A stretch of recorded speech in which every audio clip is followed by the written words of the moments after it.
Mobile اور internet سے متعلق پاکستان کی ریگولیٹری ادارے پاکستان ٹیلی کمیونیکیشن پی ٹی اے نے چین کی ویڈیو شیئرنگ ایپلیکیشن ٹک ٹاک پر متنازع ویڈیوز اپلوڈ کرنے والی پاکستانی سٹارز حریم شاہ اور سندل خٹک کے خلاف کارروائی کا مطالبہ کر دیا۔ مزید آگے بڑھنے سے پہلے اگر آپ نے ہمارا چینل سبسکرائب نہیں کیا تو ضرور سبسکرائب کریں۔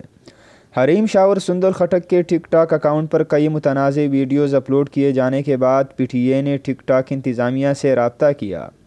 اردو نیوز کے مطابق پی ٹی اے نے مذکورہ ماڈلز کے خلاف متعدد تحریری شکایات موصول ہونے کے بعد ٹک ٹاک انتظامیہ سے مطالبہ کیا ہے۔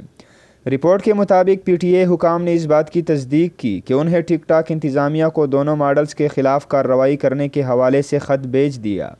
پی ٹی اے نے اس بات کی وضاحت نہیں کی کہ حکومت پاکستان نے ٹک ٹاک انتظامیہ سے ماڈلز کے خلاف کس طرح کی کارروائی کا مطالبہ کیا ہے۔ تاہم تاحال ٹک ٹاک انتظامیہ نے پاکستانی درخواست کا کوئی جواب نہیں دیا اور نہ ہی تاحال دونوں ماڈلز کے اکاؤنٹس کو معطل کیا گیا ہے۔ 17 جنوری کو دونوں ماڈلز کے ٹک ٹاک اکاؤنٹ موجود تھے اور پی ٹی اے کی درخواست کے حوالے سے بھی دونوں ماڈلز نے کوئی وضاحت جاری نہیں کی تھی۔